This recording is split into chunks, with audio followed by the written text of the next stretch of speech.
نحمده ونصلي على رسوله الكريم أما بعد فأعوذ بالله من الشيطان الرجيم بسم الله الرحمن الرحيم أفمن يمشي مكبا على وجهه أهدى أمن يمشي سويا على صراط مستقيم۔ پارہ نمبر 29 سورہ ملک رکوع 2 آیات نمبر 22 اور 23۔ افمن یمشی مکبا علی وجہہ اہدی، یعنی کیا وہ آدمی جو اوندہ اپنے چہرہ کے بل چلتے ہیں، یہ زیادہ ہدایت پانے والا ہے یا وہ شخص جو سیدھا چلتا ہے وہ زیادہ ہدایت یافتہ ہے؟ اب ظاہر ہے کہ دونوں میں بہت بڑا فرق ہے۔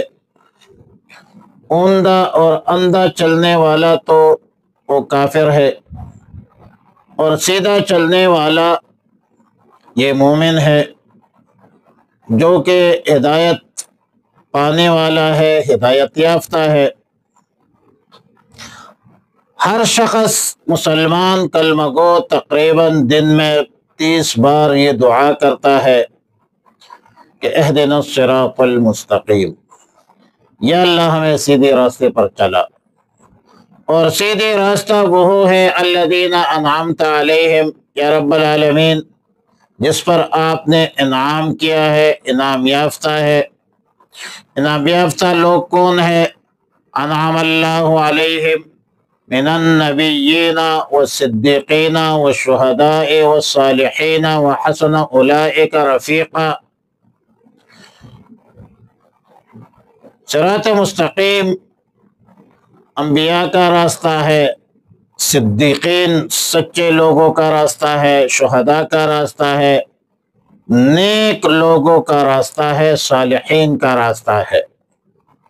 اب ظاہر ہے کہ جو شخص انعام یافتہ کے نقش قدم پر چلتے ہیں، انبیاء کے راستے پر چلتے ہیں، انبیاء کی سنتوں کو اپناتے ہیں، شہداء کے راستے پر چلتے ہیں، اللہ کی راہ میں جان کا نذرانہ پیش کرتے ہیں، صدیقین ہیں اور اپنے قول و فعل میں سچے ہیں، پکے ہیں،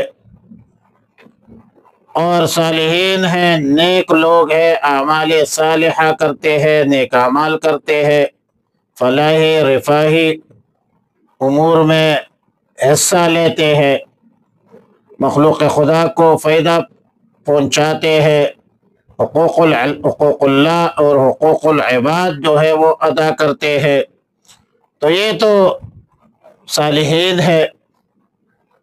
تو یقیناً جو انبیاء کے راستے پر چلتے ہیں، صدیقین کے راستے پر چلتے ہیں، شہداء کے راستے پر چلتے ہیں، صالحین کے راستے پر چلتے ہیں، یقیناً یہ سیدھے راستے پر ہے، یہ صراط مستقیم پر ہے۔ مغضوب ملعون ضال مضل نہیں ہے، اوندے اور اندھے نہیں ہے۔ اللہ تعالی ہمیں سیدھے راستے پر چلنے کی توفیق عطا فرمائے۔ اگلے آیت میں فرمایا هو الذی جعل لکم السمع والابصار والافئدہ، اللہ وہ ذات ہے جس نے تمہیں پیدا کیا ہے، تمہارے کان، آنکھیں اور دل بنائے ہیں، مگر تم شکر ادا نہیں کرتے۔ سمع بصر اور قلب پر، دل پر علم کا، ادراک کا، شعور کا دار و مدار ہے۔ فلاسفہ کے نزدیک تو ادراک حواس خمسہ سے حاصل ہوتی ہے، اور حواس خمسہ کیا ہے؟ 5 نمبر 1 قوت سامعہ، سننا، نمبر 2 قوت باصرہ، دیکھنا، نمبر 3 قوت شامہ، سونگھنا، نمبر 4 قوت ذائقہ، چکھنا، نمبر 5 قوت لامسہ، چونا۔ قوت سامعہ سننے کے لیے اللہ تعالی نے کان پیدا کی، کان علیہ سماعت ہے۔ قوت باصرہ، دیکھنے کے لیے اللہ نے آنکھیں پیدا کی ہے۔ قوت شامہ، سونگنے کے لیے اللہ تعالی نے ناک پیدا کی ہے۔ قوت ذائقہ، چکھنے کے لیے اللہ نے زبان پیدا کی ہے۔ اور قوت لامسہ، چھونے کے لیے پورے بدن میں یہ طاقت ودیعت کی ہے، طاقت رکھی ہے۔ پورے جسم کو احساس ہوتا ہے برودت کا، حرارت کا، گرمی کا، سردی کا، سختی کا، نرمی کا، یہ احساس پورے جسم میں موجود ہے۔ گرمائش، گرم چیز ہاتھ پہ رکھو تو پہ احساس ہوتا ہے، پاؤں پہ رکھو، دماغ پہ رکھو، چہرے پر رکھو، جہاں چاہے جدھر چاہے رکھو۔ لیکن فلاسفہ کہتے ہیں کہ سب سے زیادہ احساس وہ زبان میں ہے۔ لہذا چھوٹا موٹا کرنٹ بھی بدن کو لگا دو تو احساس نہیں ہوتا، لیکن زبان کو اگر لگا دو تو ایک دم بندے کو شارٹ لگ جاتی ہے۔ آیت مذکورہ میں اللہ تعالیٰ نے 5 حواس کے بجائے صرف 2 کا ذکر کیا، سمع، بصر، کان اور آنکھ۔ بس دل تو بادشاہ ہے نا، دل تو رئیس الاعضاء ہے، اس کے بعد میں کرتے ہیں۔ پہلی بات سمع اور بصر کے کرتے ہیں۔ سونگنے کے جو طاقت ہے، چکھنے کے اور چونے کے جو طاقت ہے، اس سے بہت کم علم اور تحصیل علم ہوتی ہے۔ علم حاصل ہوتی ہے زیادہ تر سمع بصر سے۔ علم کا اور تحصیل علم کا، افادہ کا، استفادے کا جو دار و مدار ہے وہ زیادہ تر سننے پر ہے اور دیکھنے پر ہے، سمع اور بصر پر ہے۔ ظاہر ہے کہ کتاب دیکھا جاتا ہے، کتاب کا مطالعہ کیا جاتا ہے، اور مطالعہ سے علم و معلومات حاصل ہوتی ہے۔ بورڈ جو ہے پڑھایا جاتا ہے، بورڈ پر، بورڈ کو دیکھنا پڑتا ہے، یا کوئی ٹیکنیکل چیز ہے، فن ہے، گاڑی کی کوئی پرزہ ہے، تو استاد جب سکھاتا ہے تو وہ دکھاتا ہے، وہ دکھاتا ہے کہ اس گاڑی کا یہ پرزہ یا انسان کا یہ اعضاء اس طریقے سے یہ مرمت ہوتی ہے۔ لہذا تحصیل علم کے لیے، فن کے لیے، ادراک کے لیے، شعور کے لیے یہ دیکھنا ضروری ہے۔ وہ فارسی میں کہتے ہیں شنیدہ کی بود مانند دیدہ ترا دی دم و یوسف را شنیدہ۔ دیکھنے اور سننے میں بڑا فرق ہوتا ہے۔ یا رسول اللہ صلی اللہ علیہ وسلم آپ کو دیکھا ہے اور یوسف علیہ السلام کے حسن کے بارے میں سنا ہے، تو الیس الخبر کالمعائنہ، دیکھنے میں اور سننے میں بڑا فرق ہوتا ہے۔ آنکھ کو دیکھا حال یہ تیقن پر دلالت کرتا ہے،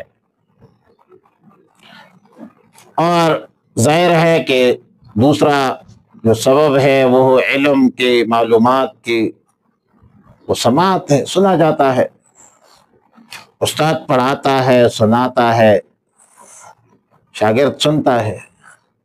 علم ہے یا فن ہے، عصری ہے یا دینی ہے، جو بھی علم ہے، جو بھی فن ہے، وہ استاد جو ہے سناتا ہے کہ ایسے کرو، ایسے کرو، ایسے پڑھو، ایسے کرو۔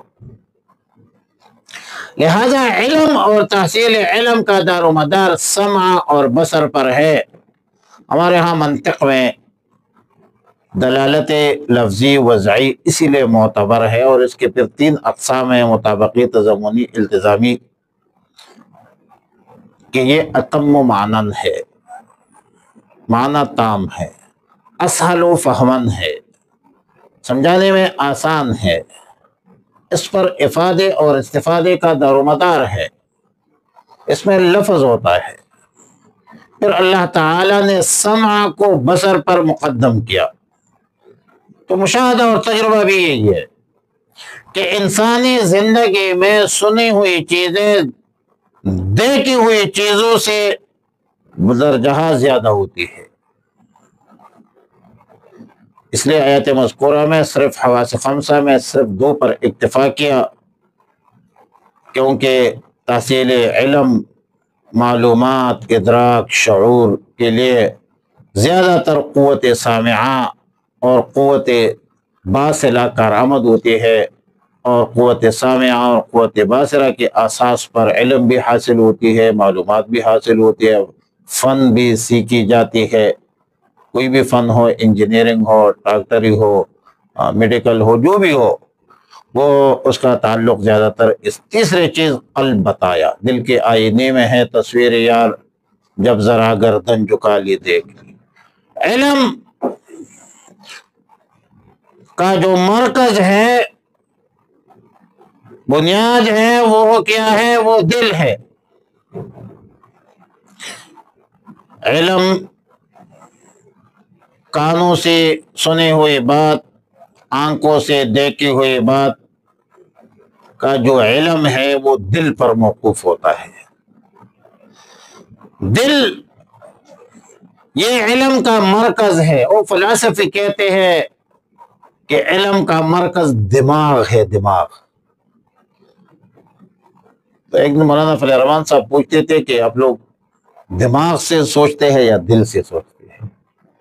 تو جو فلسفی لوگ ہیں وہ دماغ سے سوچتے ہیں، جبکہ علم کا جو مرکز ہے وہ دل ہے۔ بھائی دل رئیس الاعضاء ہے، دل نہیں ہے تو کچھ نہیں ہے، دل نہیں ہے تو پھر کچھ بھی نہیں ہے۔